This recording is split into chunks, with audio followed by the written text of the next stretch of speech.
Daphnis y Chloe, libro tercero. Cuando los de Mitilene se enteraron del desembarco de las 10 naves, y algunos hombres venidos de los campos les informaron del pillaje, considerando que era intolerable sufrir tales desmanes a manos de los de Metibna, decidieron también ellos llevar inmediatamente la guerra contra aquellos. Reunieron una infantería de 3,000 hombres y una caballería de 500, y las enviaron por tierra al mando del general Hipaso, pues el mar les daba poca confianza en la estación del mal tiempo. Hipaso se lanzó hacia adelante sin saquear los campos de los de Metibna, ni hacer pillaje en los rebaños y bienes de agricultores y pastores, pues consideraba tales actos más propios de un pirata que de un general. Pero avanza a marchas forzadas hacia la ciudad con la intención de irrumpir contra las puertas dejadas sin vigilancia. Y cuando está a unos 100 estadios de distancia, le sale al encuentro un heraldo con una propuesta de tregua. En efecto, los de Metibna se habían enterado por sus prisioneros de que los de Mitilene no tenían nada que ver con lo ocurrido, sino que habían sido unos campesinos y pastores los que de esa forma habían respondido a los desmanes de los jovenzuelos de la ciudad. Decían estar arrepentidos de haber tomado contra la ciudad vecina una osada decisión, con más precipitación que prudencia, y se comprometían, tras devolver todo lo que habían pillado, a tener con ellos relaciones de confianza por tierra y por mar. Así pues, Hipaso despacha al heraldo ante los ciudadanos de Mitilene, y eso que se le había elegido en votación a mano alzada general con plenos poderes. Establece su campamento a unos 10 estadios de Metibna y aguarda las instrucciones de su ciudad. Al cabo de 2 días llegó el mensajero con la orden de que recogiera el botín y regresara a casa sin causar ningún perjuicio. Y es que teniendo que elegir entre la guerra y la paz, habían encontrado que había más que ganar con la segunda. Así pues, la guerra entre Metibna y Mitilene, que había tenido un comienzo inesperado, también se terminó de este modo. Pero sobreviene entonces un invierno que había de ser para Daphnis y Chloe más cruel que la guerra. Y es que repentinamente cayó una gran nevada que bloqueó todos los caminos y dejó recluidos en sus casas a todos los campesinos. Los torrentes bajaban impetuosos. El hielo había tomado forma. Los árboles parecían a punto de quebrarse. La tierra toda desaparecía de la vista, a no ser en algunos lugares en torno a manantiales y regatos. Así pues, nadie llevaba al rebaño a pastar, ni siquiera pasaba más allá de su puerta. Se encendía un gran fuego con el canto de los gallos, y unos hilaban el lino, otros cardaban pelos de cabra, otros ingeniaban trampas para los pájaros. Había que preocuparse entonces de que las vacas comieran la paja en el establo, las cabras y corderos el ramaje en el corral, los cerdos, los ayucos y bellotas en la cochiquera. Así que a todos se les imponía forzosamente el quedarse en casa. Los demás agricultores y pastores se congratulaban de verse por un tiempo libres de fatigas. Podían comer muy de mañana y dormir abundantemente, de tal suerte que el invierno se les antojaba más dulce que el verano, que el otoño y que la propia primavera. Pero Daphnis y Chloe, que tenían en la memoria los placeres dejados atrás, sus besos, sus abrazos, sus comidas compartidas, pasaban las noches en vela y afligidos, y aguardaban la estación primaveral como una resurrección después de la muerte. Les llenaba de aflicción un morral que llegaba a sus manos y del que habían sacado antaño la comida, o si veían una colodra en la que solían beber juntos, o una siringa tirada de cualquier manera que había sido un regalo amoroso. Rogaban pues a las ninfas y a Pan que los libraran de aquellos pesares y que les mostraran de una vez el sol a ellos y a sus rebaños. Y al tiempo que rogaban buscaban alguna artimaña para poderse ver. Chloe se veía reducida a una terrible impotencia y falta de recursos, y es que su supuesta madre estaba siempre con ella, enseñándole a cardar la lana y a hacer girar el huso y mentándole el matrimonio. Pero Daphnis, que no tenía quehaceres y era más astuto que una muchacha, dio con el siguiente ardid para ver a Chloe. Delante de la casa de Driante, contra el muro mismo del patio, había crecido la hiedra y dos grandes arrayanes. Estos cerca el uno del otro, la hiedra en medio de ellos, de tal manera que extendiendo sus ramas sobre ambos al modo de una parra, forma una especie de gruta al entrelazarse sus ramajes. De sus ramas pendían racimos en abundancia, tan grandes como los de la vid. Así que en torno suyo había gran abundancia de pájaros de invierno a los que no les era posible encontrar fuera el alimento. Numerosos mirlos y tordos, también palomas torcaces, estorninos y cualquier otro volátil que se alimente de la hiedra. Con el pretexto de la caza de estos pájaros se puso Daphnis en marcha con su morral bien lleno de pastelillos de miel, pero llevando también liga y lazos para que resultara más creíble su plan. Pues bien, la distancia era de no más de 10 estadios, pero la nieve, que todavía no se había fundido, le supuso no poca fatiga. Bien es verdad que para el amor todo es franqueable, el fuego, el agua o la nieve de Sitia. Así pues, llega corriendo ante la casa, se sacude la nieve de las piernas, coloca los lazos y unta la liga en unas largas varillas. Después, se sienta aguardando y paciente a los pájaros y a Chloe. Y bien, los pájaros llegaron en abundancia y los capturó en número suficiente como para tener auténticos problemas a la hora de recogerlos, matarlos y desplumarlos. Pero de la casa no salió nadie, ni hombre, ni mujer, ni ave de corral, y es que todos permanecían encerrados en el interior junto al fuego. Así que Daphnis era presa de una gran indecisión y temía haber llegado con pájaros de no muy buen agüero. Resuelto a franquear el portal, buscaba un pretexto y discutía consigo mismo qué podría decir de más verosímil. He venido a buscar fuego. ¿Acaso no tenías unos vecinos a un estadio de distancia? He venido a pediros unos panes. Pero si tu morral está lleno de provisiones, necesito vino. Pues bien, poco hace que vendimiaste. Un lobo me perseguía. ¿Y dónde están sus huellas? Vine a cazar pájaros. Pues bien, una vez cazados, ¿por qué no te vas? Quiero ver a Chloe. Pero ¿quién se atreve a confesar tal cosa al padre y a la madre de una joven? Así que por todos lados había obstáculos. Ninguno de entre todos estos pretextos está libre de sospecha.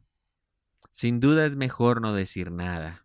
Y a Chloe ya la veré en primavera, puesto que, según parece, es mi destino quedarme sin verla este invierno.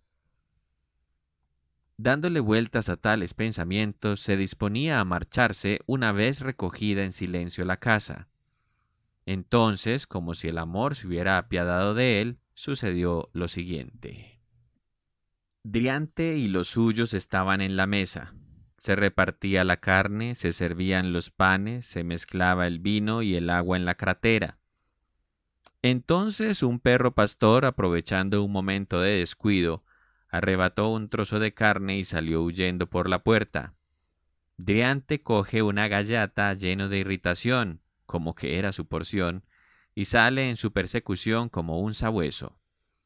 Persiguiéndolo llega a donde la hiedra y ve a Daphnis que se ha echado a la espalda sus capturas y está dispuesto a salir corriendo de allí. Al instante se olvidó de la carne y del perro, y diciendo a voz en grito, «¡Salud, muchacho!», lo abrazó, lo besó, y tomándolo del brazo se lo llevó para adentro. Y bien, al verse el uno al otro poco faltó para que se desplomaran por tierra, pero consiguieron aguantar de pie, se saludaron y se besaron. Y esto último fue como quien dice el sostén que evitó que se fueran al suelo. Daphnis se había encontrado contra toda esperanza con un beso y con Chloe. Se sentó cerca del fuego, descargó de sus espaldas para ponerlas sobre la mesa las palomas y los mirlos, y se puso a contarles cómo, fastidiado de estar en casa, había salido a cazar y cómo había capturado a unos con lazos y a otros con liga a aquellos pájaros ávidos de bayas de mirto y de hiedra. Los demás elogiaron su diligencia, lo invitaron a comer de lo que había dejado el perro y pidieron a Chloe que le sirviera de beber.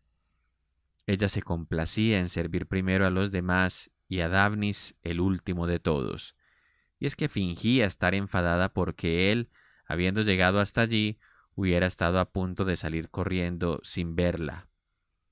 Pero a pesar de todo, antes de tenderle la copa, le dio ella un sorbo y ya después se la ofreció.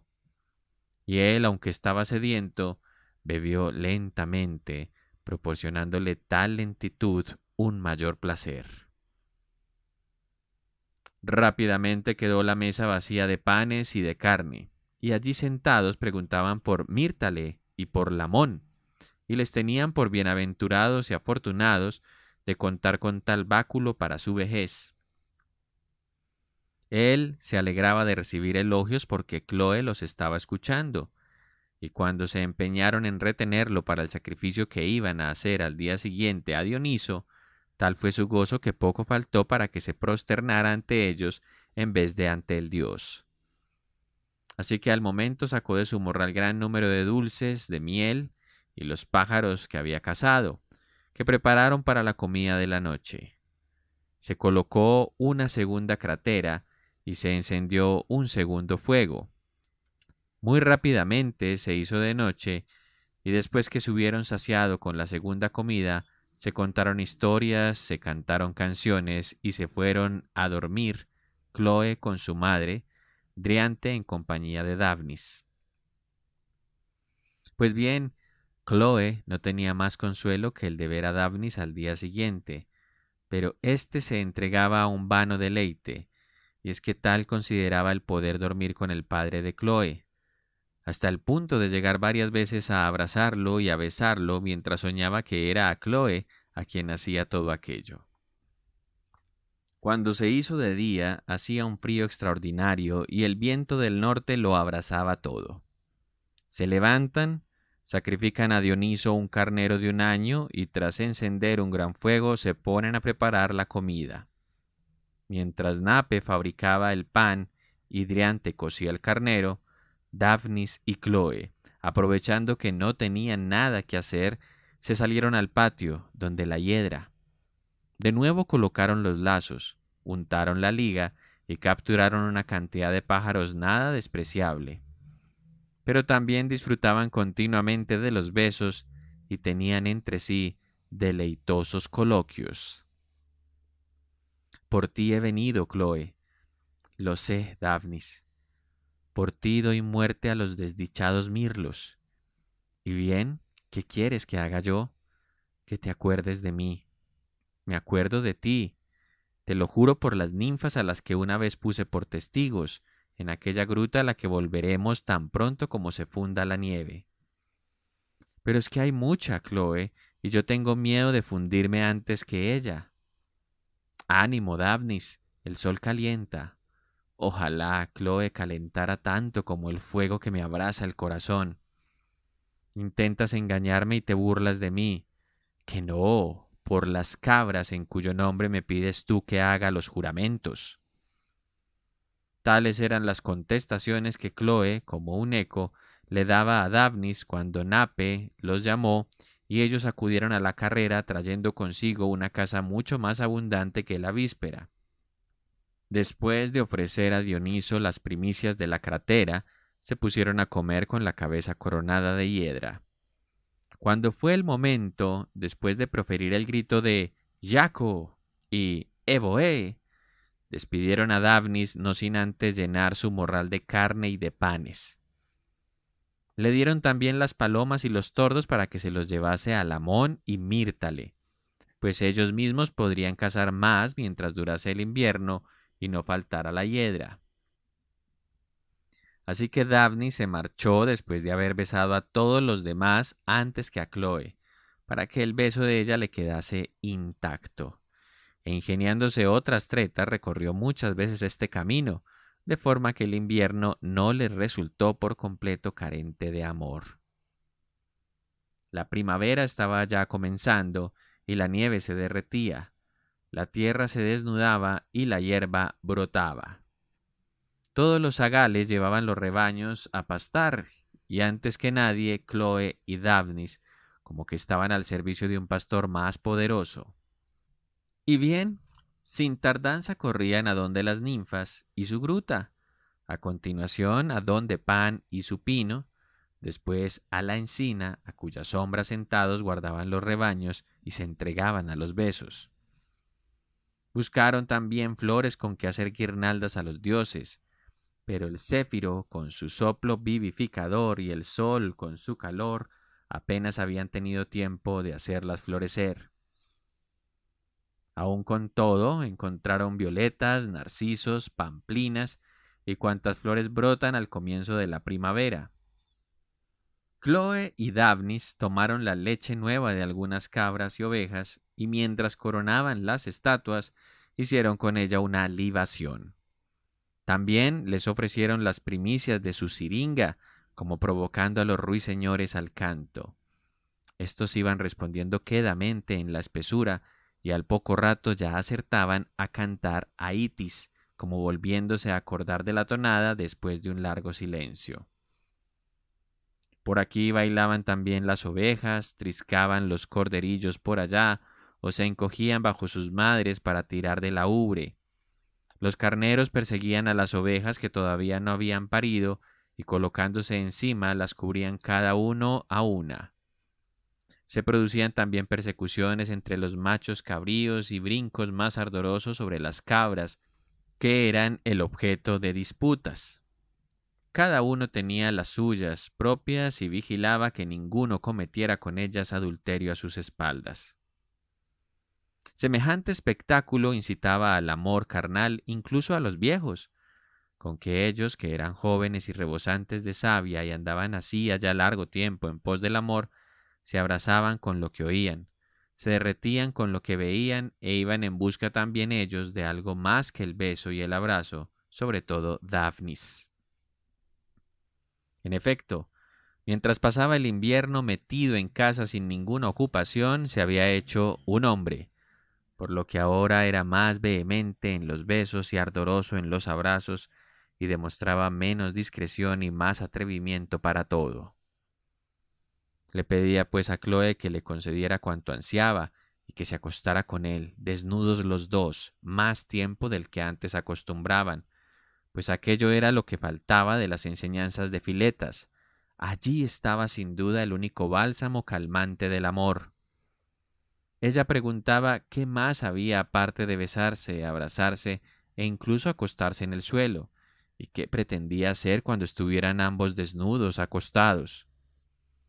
Lo mismo, dijo Daphnis, que los carneros hacen a las ovejas y los machos cabríos a las cabras. ¿Ves cómo después de ese acto ni ellas le rehuyen ya a ellos, ni ellos se fatigan persiguiéndolas, sino que, como si finalmente hubiesen gozado de un placer común, se dedican a pastar juntos?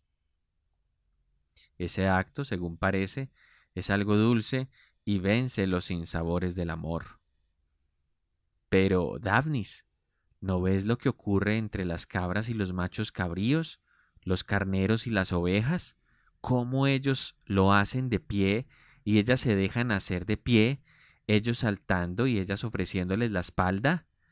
En cambio, tú me pides que me acueste a tu lado y además desnuda. Mira que aquellas tienen un pelaje mucho más espeso que mis ropas. Daphnis se deja convencer, se pasa largo rato acostado junto a ella, y como no sabe hacer lo que tanto desea, la hace incorporarse y la sujeta por detrás imitando a los machos cabríos.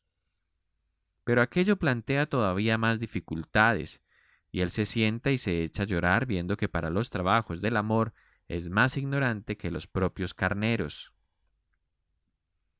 Tenía Daphnis un vecino, un agricultor con tierra propia llamado Cromis, con las fuerzas ya mermadas por la edad. Tenía una mujer que había traído de la ciudad, joven, hermosa y más delicada de lo que se estila en la campiña. Se llamaba Licenion. Esta Licenion veía todos los días a Daphnis que pasaba conduciendo sus cabras, por la mañana a los pastos, de noche de vuelta de ellos, y sintió el deseo de hacerle su amante, seduciéndolo con regalos. Y así, un día que lo sorprendió solo, le regaló una siringa, un panal de miel y un morral de piel de ciervo. Pero no se decidía a decirle nada, pues adivinaba su amor por Chloe, y es que lo veía perdidamente devoto de la muchacha.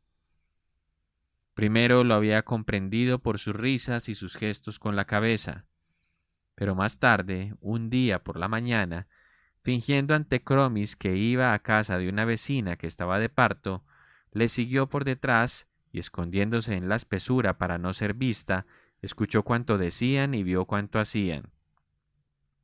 Tampoco le pasó desapercibido el llanto de Daphnis.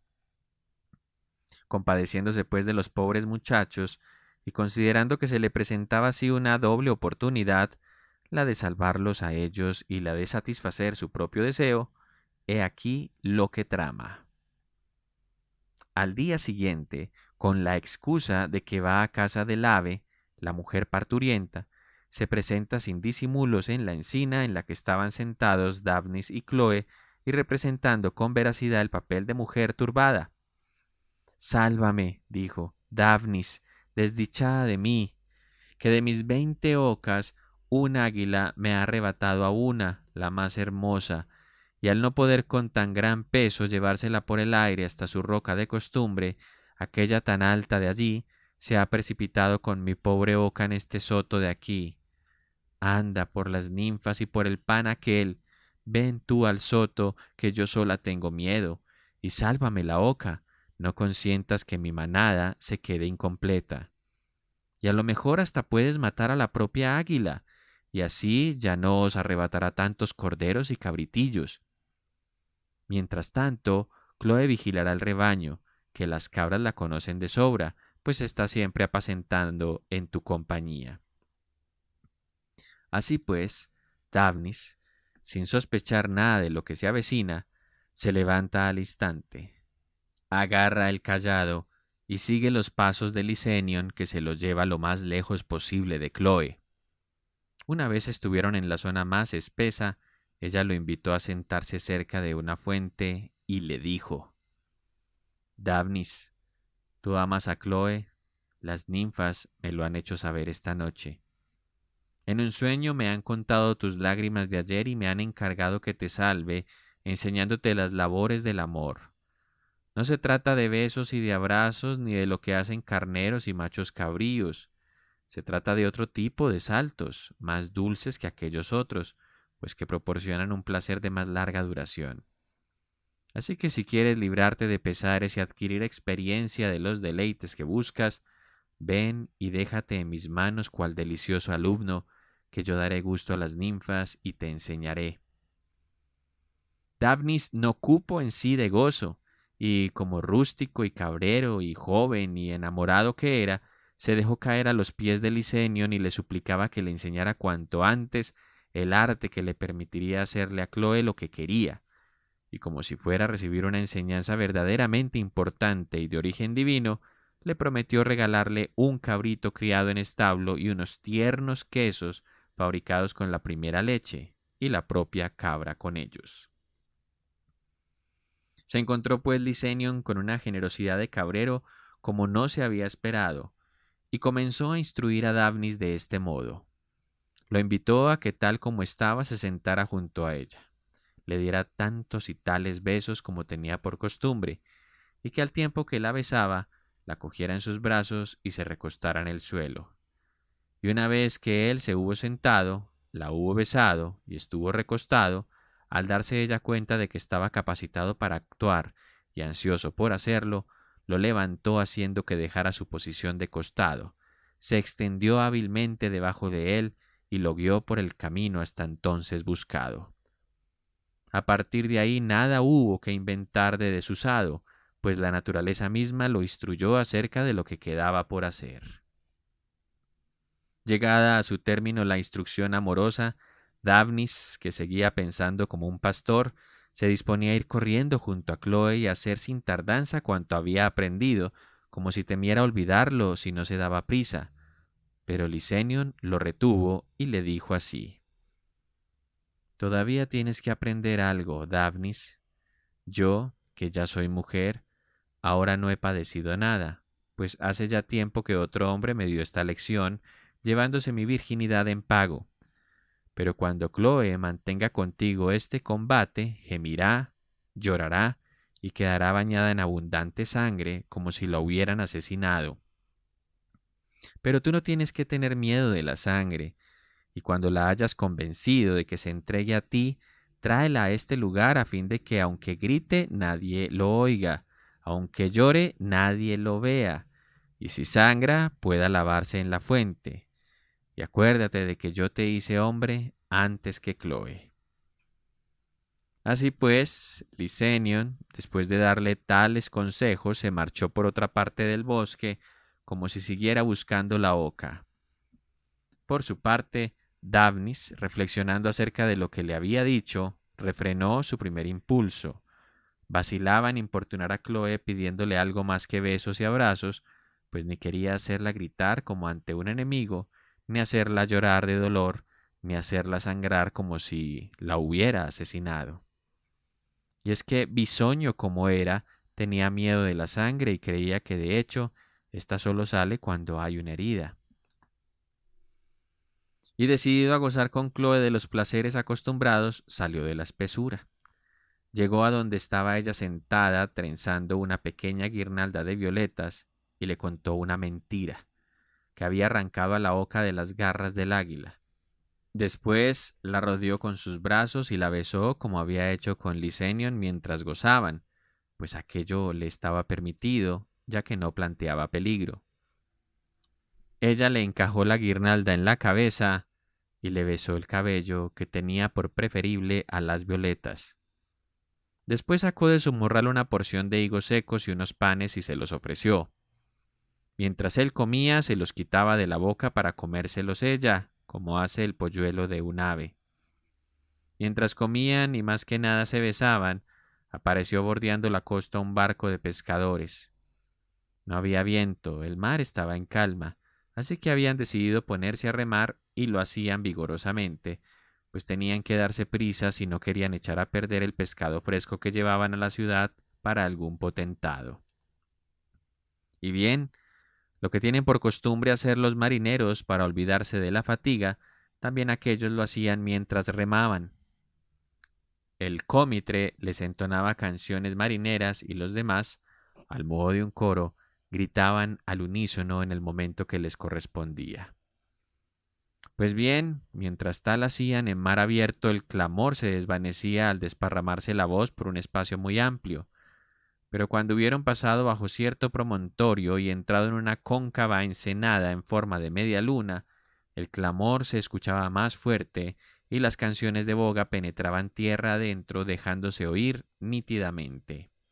En efecto, al pie de la llanura había un profundo valle que, recogiendo el sonido en su interior al modo de un instrumento, devolvía una voz que imitaba todos los sonidos proferidos, el ruido de los remos y la voz de los marineros, ambos perceptibles de forma distinta.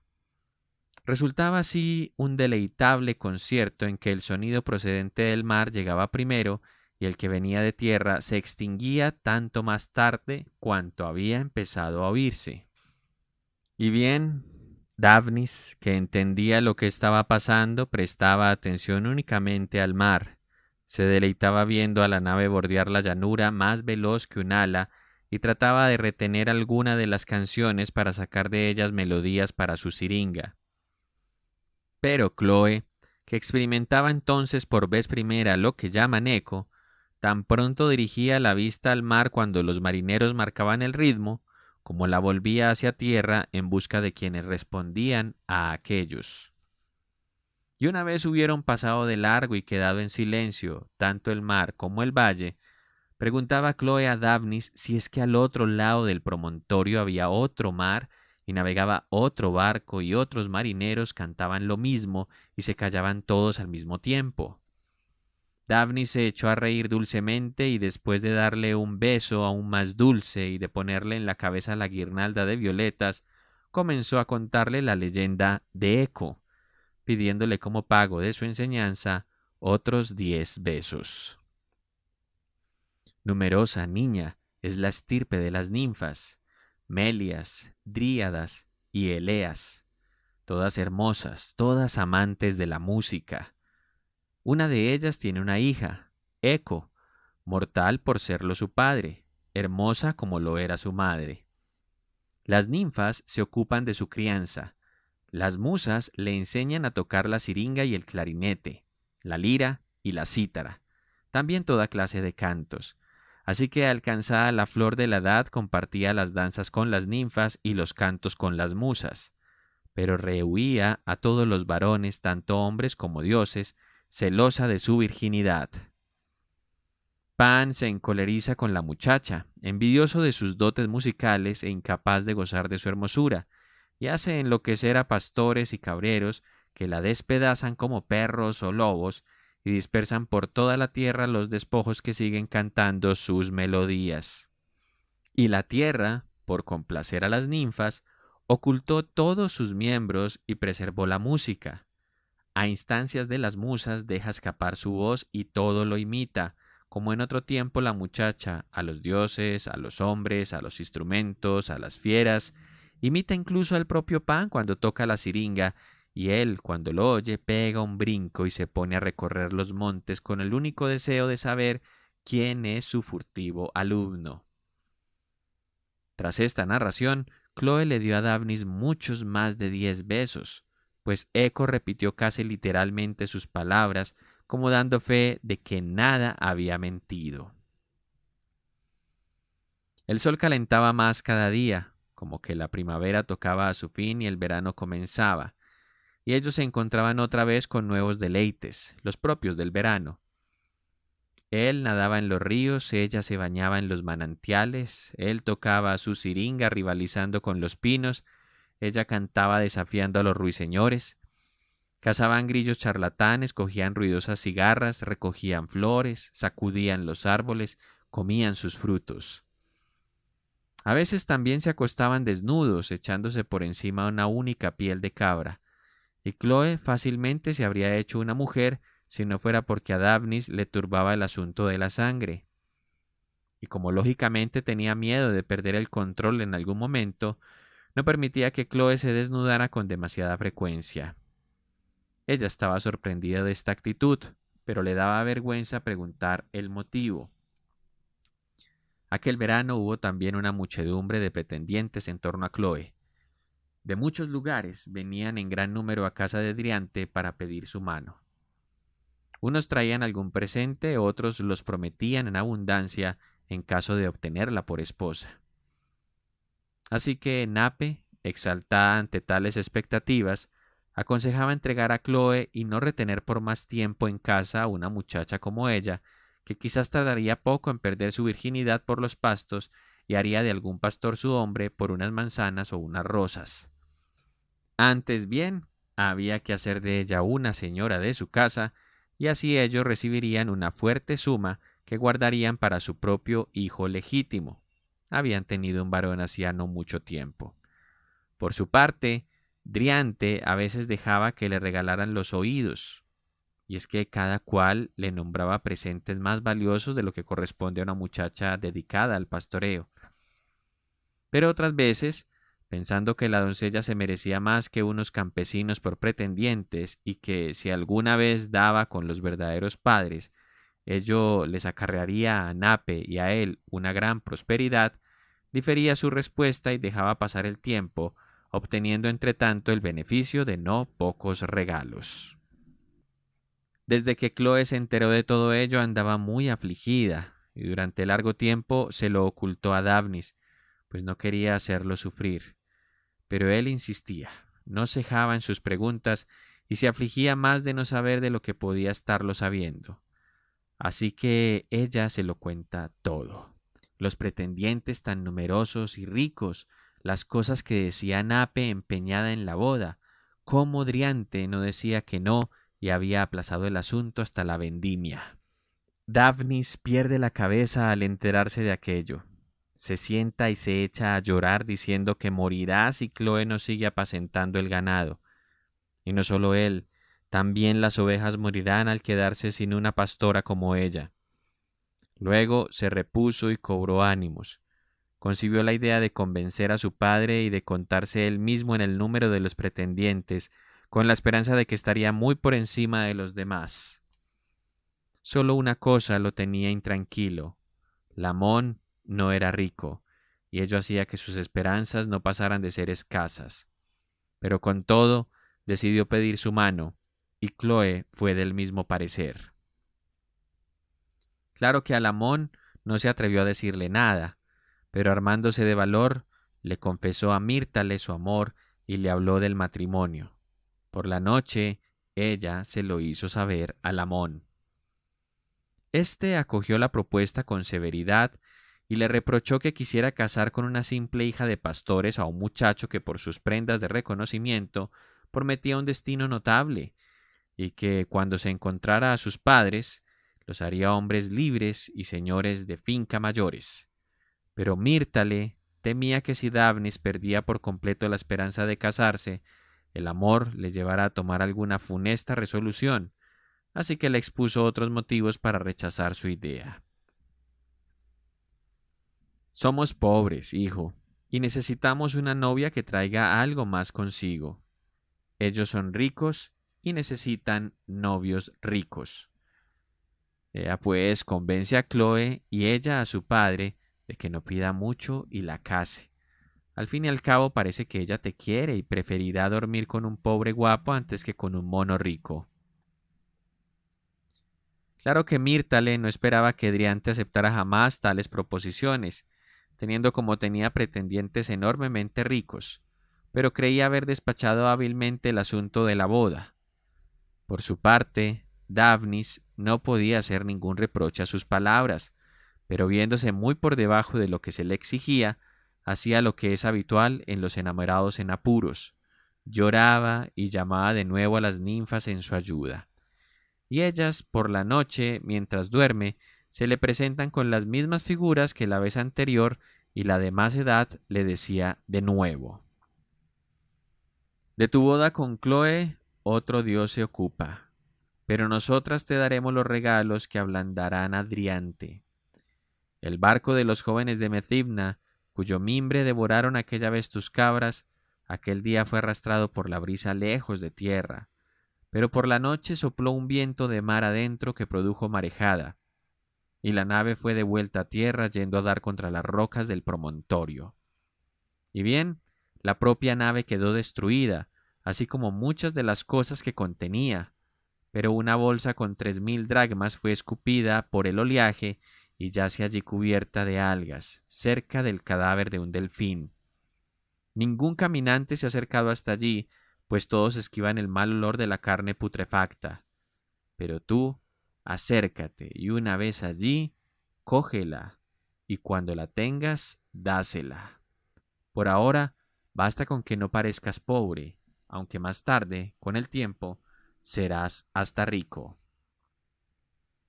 Diciendo esto, se retiraron las ninfas al tiempo que lo hacía la noche.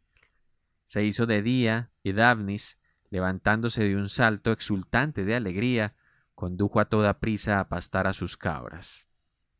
Tras besar a Chloe y prosternarse ante las ninfas, bajó hasta el mar con la excusa de ir a remojarse un poco, y andaba por la arena, cerca de donde rompen las olas, en busca de las 3000 dracmas. Pero no iba a tener que fatigarse mucho, pues el delfín, abandonado y podrido, salió a su encuentro con su poco agradable olor. Dejándose llevar por el hedor a manera de guía, llegó rápidamente al lugar y quitando las algas encontró la bolsa llena de dinero. La recogió y la metió en su morral, pero no se marchó sin antes dar piadosamente las gracias a las ninfas y al propio mar. Y es que aun siendo un cabrero, tenía ya al mar por más dulce que la tierra, puesto que colaboraba a su boda con Chloe. Una vez tuvo consigo las 3000 dracmas, ya no se demoró más, y teniéndose por el más rico de los hombres, no solo de los campesinos de la comarca, se llega al instante junto a Chloe y le cuenta el sueño, le enseña la bolsa, le encarga que vigile los rebaños hasta su vuelta y sale corriendo a toda prisa a casa de Driante. Se lo encuentra trillando el grano en compañía de Nape y le suelta un muy atrevido discurso acerca de la boda. «Dame a Chloe por esposa. Yo soy diestro en tocar la siringa, en podar las viñas y en enterrar plantones. Sé también arar la tierra y aventar la paja. Y de cómo apaciento el ganado, Chloe es testigo. Recibí 50 cabras y he doblado su número. He criado además machos grandes y hermosos, mientras que antes teníamos que llevar las cabras a que las cubrieran machos ajenos. Además de eso, soy joven y un vecino al que no podéis hacer ningún reproche. Incluso me crió una cabra como hizo una oveja con Chloe. Y si en tanto aventajo a los demás, tampoco en regalos quedaré a la saga. Aquellos os darán cabras, ovejas, una yunta de bueyes sarnosos y trigo que no da ni para alimentar a las gallinas. En cambio, de mi parte, aquí tenéis estas 3000 dracmas. Eso sí, que no se entere nadie, ni siquiera mi propio padre, Lamón». Y al tiempo que le da la bolsa, lo abraza y le da un beso. Y ellos, que para nada esperaban ver tanto dinero, al momento le prometieron entregarle a Chloe y se comprometieron a convencer a Lamón. Nape se quedó allí con Daphnis, haciendo girar a los bueyes y volteando las espigas con el trillo. Por su parte, Driante, después de esconder la bolsa allí donde estaban las prendas de reconocimiento, marchó rápidamente a casa de Lamón y Mírtale con la intención, de lo más inaudito, de pedirles un novio.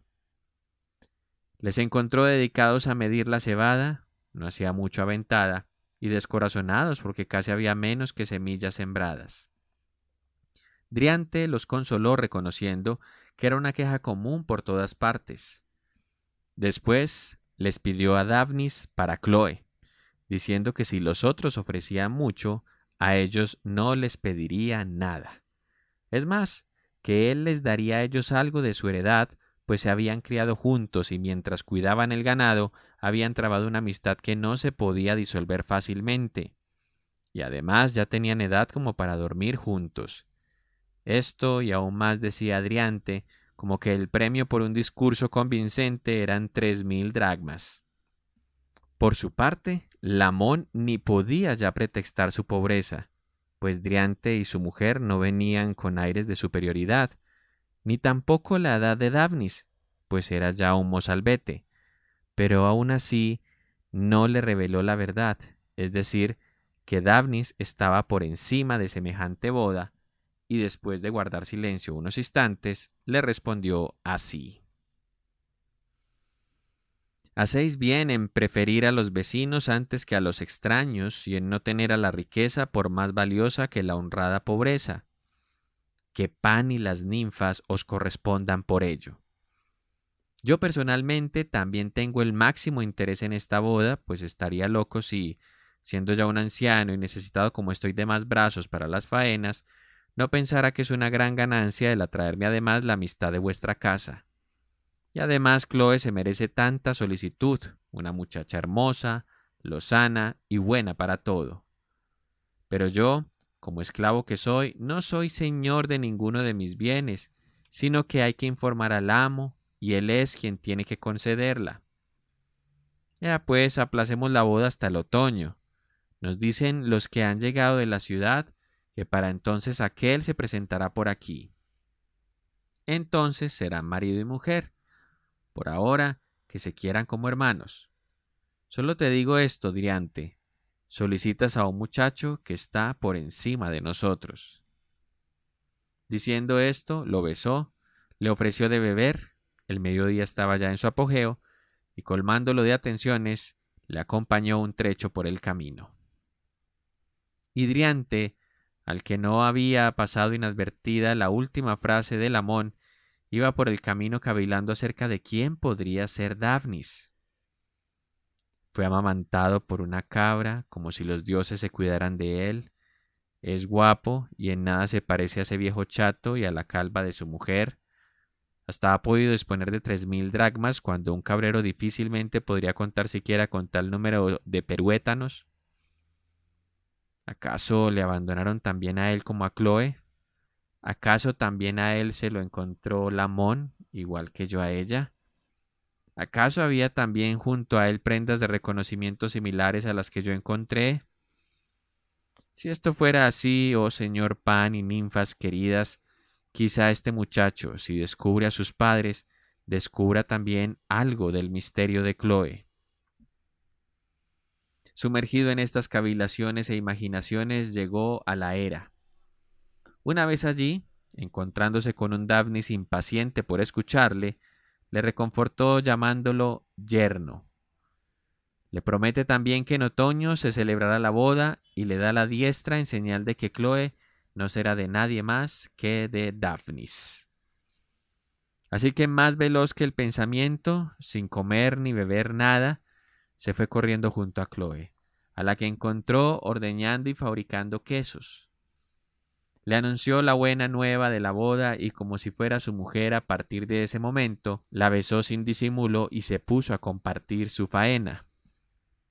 Ordeñaba la leche en las colodras, ponía los quesos en zarzos para que cuajaran, arrimaba a corderos y cabritos a sus madres. Cuando todo aquello iba ya marchando, se lavaron, comieron, bebieron y dieron una vuelta en busca de fruta madura. Era la temporada más feraz, así que había una gran abundancia de peruétanos, de peras y de manzanas, algunas ya caídas por tierra, otras todavía en los árboles, las del suelo con mejor fragancia, las de las ramas más lozanas. Las unas despedían un aroma como a vino, las otras resplandecían como el oro. Un manzano estaba ya cogido, ya no tenía ni frutos ni hojas, todas las ramas estaban desnudas, pero en lo más alto de la misma copa se cernía una manzana solitaria, grande y hermosa, vencedora por sí sola de la fragancia del montón. Tuvo miedo de subir el cosechero y se desentendió de derribarla, o quizá la hermosa manzana le estaba reservada a un pastor enamorado. Cuando Dafnis vio esta manzana, se echó a trepar para cogerla, sin hacer caso de Chloe, que quería impedírselo. Al ver que no le hacía caso, ella se enfadó y se fue con los rebaños. Dafnis trepó rápidamente, consiguió cogerla, se la llevó como regalo a Chloe, todavía enfadada, y le dijo algo como esto: Niña, esta manzana la hicieron nacer las horas hermosas. La nutrió un árbol hermoso, madurando al calor del sol, y fue preservada por la fortuna. Teniendo ojos, no iba yo a dejarla allí para que cayera por tierra y el ganado la pisoteara mientras pasía, o una serpiente fuera reptando a emponzoñarla, o el tiempo la consumiera allí tirada, objeto de las miradas, de los elogios. Tal fue el premio que Afrodita recibió por su belleza. Tal es el que yo te doy por tu victoria. Ambos estamos por igual capacitados para dar fe de ello. Aquel era pastor, yo cabrero. Diciendo esto, se la coloca en el regazo, y cuando se le acerca a ella, le da un beso, de tal manera que Dafnis no se arrepintió de la audacia de subir a semejante altura, y es que el beso que obtuvo valía más que una manzana de oro.